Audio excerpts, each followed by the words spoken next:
Everyone, welcome back to my YouTube channel. So today we are going to see about the energy system in the human bodies. So first we will see what is the energy and how it will produce in our body. For example, if we want to do any work in our day-to-day activity or training or any workout, so from where this energy is producing, from which system it's coming out. So we are going to see in this. So energy is a prerequisite for performing any physical work during a training or any competition or a ADLS. So ultimately, we derive this energy from converting a foodstuff at the muscle cell level into an high energy compound known as an adenosine triphosphate, and which is then stored in the muscle cell. So whatever the foodstuff we are eating, that is now whatever the compound we are eating, that is going to be converted into a ATP, and then that ATP will get stored into the muscle cell. Okay, and as the name suggests itself, adenosine triphosphate. Okay, that is one molecule of adenosine and three molecules of the phosphate, as it is written as triphosphate. Okay, now whatever the energy is required for the muscular contraction is released by converting a high energy ATP into ADP plus PI. What is ADP? It is adenosine diphosphate. Okay, first we were having a triphosphate, then the ATP got breakdown into the diphosphate. It means one phosphate came out and then only two phosphate were remaining. So that's why it is called as a adenosine diphosphate and inorganic phosphate. Okay, that one phosphate came out, that is called as a inorganic phosphate. And this one phosphate bound is broken and causing a ADP and the PI to split and energy is released. So during this breakdown, then at that time only the energy is getting released. When the ATP is getting breakdown into a ADP and PI, at that time the energy is releasing, and that energy we are using for do any work. Okay, so the amount of ATP stored in the muscle is very limited. So the body must continually replenish the ATP stores to enable any physical activity. Okay, and it is depend on the body type. Okay, that how which are the muscle fibers more we are having in our body. According to that, the muscle limit will be different for everybody, and the body can replenish the ATP stores by any of the three systems. Okay, so there are the three energy systems in our body, which is depending on the type of physical activity it will get activated. So first is the phosphatage system, Phosphagen system or the phosphate system. Second is the glycolytic system. Third is the oxidative system. So starting to, that is phosphagen system and the glycolytic system, it is the anaerobic, and oxidative is the aerobic. Okay, so these are some things.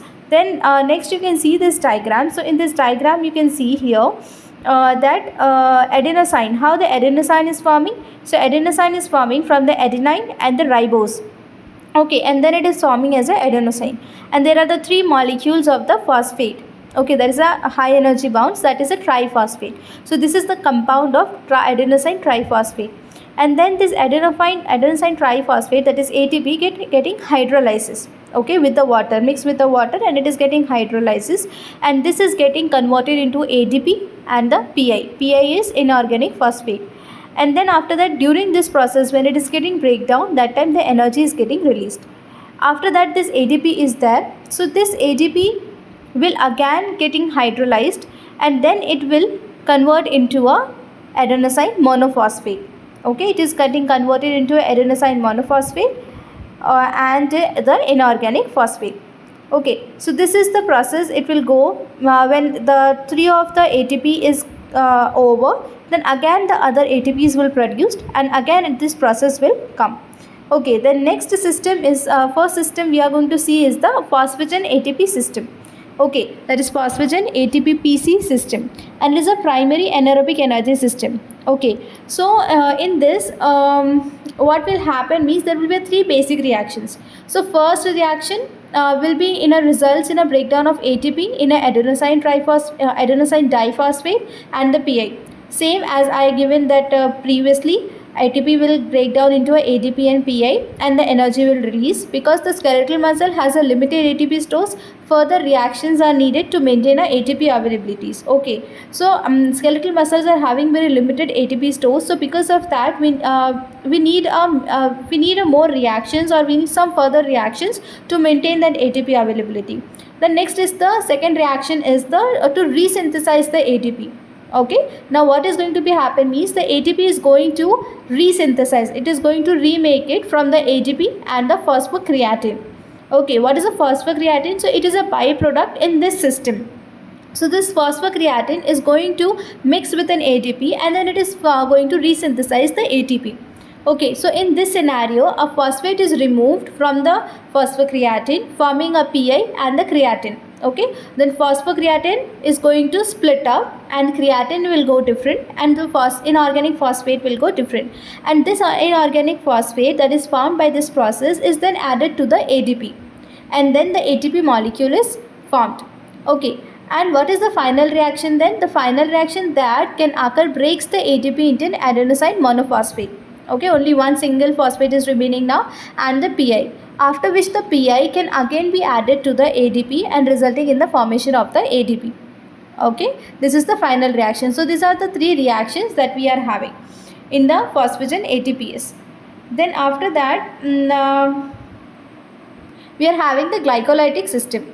So in the glycolytic system, it is a second anaerobic energy system, and it is a prevalent energy system for activities that last for 20 seconds to about 2 minutes. Okay, from 20 seconds to 2 minutes, whatever the activities are there, so this system will work dominantly.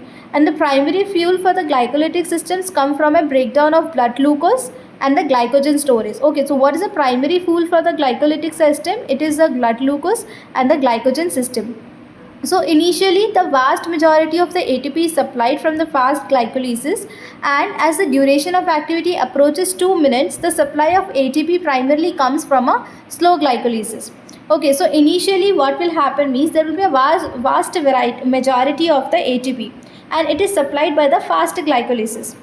Okay, and initially, and as the duration of the activity approaches the 2 minutes, as it is nearby the 2 minutes, then the supply of the ATPs primarily comes from a slow glycolysis. First, initially it will come from a fast glycolysis, then it will shift to a slow glycolysis. And when the fast glycolysis results, so then when the fast glycolysis is happening, at that time there is a formation of the lactic acid, which is rapidly converted to a lactate. Okay, and this accumulation which can result in a fatigue and ultimately a cessation of the activity. And the accumulation of the lactic acid is the most prevalent in repeated high intensity exercise bouts, and especially those with the short rest duration. So if you are taking a high intensity bouts of the exercise and you are not having enough time in between, so there will be a lactic acid production. How the lactic acid is producing now? Because of the fast glycolysis. If it's nearby the 2, if it's initially is having, and if it's nearby the 2, it will go slow glycolysis. So that's why it is important to have a rest in between. That's why we always say whenever we are having a HIT, that is a HIIT, so it is very important to have a short rest period in between to replenish the ATPs. And the high concentration of the lactic acid may indicate a rapid energy supply. Okay, so if there is a more lactic acid concentration in the body, so we can indicate that, or it can indicate that the energy supply is very rapid. Because of that, the lactic acid was also producing very high. Okay, then after that we are having, next is the oxidative system. Okay, so oxidative system is aerobic energy system. First, this is the only one aerobic system in our body, and the major difference between the glycolytic and the oxidative system is that the enzymatic reactions. Okay, the main is the enzymatic reactions which is associated with the glycolytic and with the oxidative system. And with the oxidative system occur in the presence of oxygen, whereas the glycolytic system process energy without the oxygen. Okay, of course in the name itself it was given anaerobic and the aerobic. And unlike the fast glycolytic system, the oxidative system does not produce a lactic acid from the breakdown of the glucose and the glycogen. So there what was happening in the glycolytic, if it is a fast glycolytic, so lactic acid was producing. But here in the oxidative system, even if it's a fast glycolytic, here the lactic acid is not producing. Okay, so not produce the lactic acid from breakdown of the glucose and the glycogen. And additionally, the oxidative system has the ability to use the fats and proteins in the production of ATPs. So in this system, they are going to use the fats and the proteins in the body which is stored. If you are having the, okay, first what we are using, phosphocreatine. The second what we are using, glucose. Even if these two things are getting over in our body, the third thing is come to on the fats and the proteins. But fats and the proteins, it's like unlimited in our body, and it totally depends on the body type. So fats and the proteins will be like infinite in a body. So it is very rare in not the rare, but it, you can say it will go in only in a fatigue state. So fats and proteins is solely depend on the fats and protein. And at the rest, the oxidative system derives about 70% of its ATPs yield from a oxidation of the fats, and about 30% of its ATPs from a oxidation of the carbohydrates. So if you are at the rest, so during that rest, so oxidative system, how it work means 70% of the ATPs will be derived from a oxidation of the fat. Okay, so 70% will come from a fat and 30% will come from a oxidation of the carbohydrate. And this fuel will get utilized depends on the intensities of the exercise. That what are the intensities of the exercise is, so it's a total depend on the that. And now there is one study which has done by the Brooks and our colleagues. So they have outlined that which is termed as the crossover concept. In this crossover concept, it means that three of the system will overlap. Okay, how it is going to cross over, who is going to dominate, who is going to suppress. Okay, it depends on the activity. If some activity is coming up, so if it is requires a fast glycolytic, so definitely glycolytic system will be there. But if it is going for a longer time, so oxidative system will work. So in which the lower intensity exercise receive its ATP primarily from a oxidation of the fat and some carbohydrates. As the intensity of the exercise increases, the amount of the carbohydrate used for the ATP production increases, and whereas the utilization of the fat to supply the ATP decreases. Okay, and this again gives the support for the concept that higher intensity exercise bouts use a carbohydrate as a primary fuel sources. Okay, now you can see this diagram. You can actually, it is very clear if you can see. First is the anaerobic system predominates. Okay, predominate means who is going to dominate. There is an aerobic system also, there is an anaerobic system, but who is going to dominate? So first is the anaerobic system. So you can see here the kink of it. It means the peak of it. Okay, so where is the peak in the starting of first to in starting 1 to 2 0 to 10 seconds, then 10 to 30 seconds. Okay, then 10 to 30 seconds to 1 minute, and 1 to 2 minutes. If you'll see in the 2 minutes, there is a crossover. Okay, crossover means it is getting cross both of anaerobic and the aerobic. So here, from here, there is a depletion. It means there is a, that slope is going down of the anaerobic system. But from that same point, from that crossover point, from that midpoint, the aerobic system is getting peak. It means when the anaerobic system is getting down, the aerobic system will take over that. Okay, so aerobic system will get predominance. But here if you will see, there is a overlap in between. If you are going to see here, you can see this dark line. This dark line is the aerobic system. Even in the anaerobic system, the aerobic system is activated. Okay, so it doesn't mean that if the anaerobic is there, so aerobic will not activate. It is not like that. It is our body. In our body, it is not like that only one system will activate. Both the systems will activate. It depends on the type of the activity. They will switch by their each other. Okay, and then after that in this okay, this one is clear, I hope so. And then next is this one. That what are the type of sports event it will work, and what is the duration it will work, what is the fuel it will be. So first the energy, if we are going to see the anaerobic pathway. So in the anaerobic pathway, we are having that phosphocreatine one and the glycolytic one. So what is the primary energy source? The primary energy source will be the ATP, which is produced without the oxygen.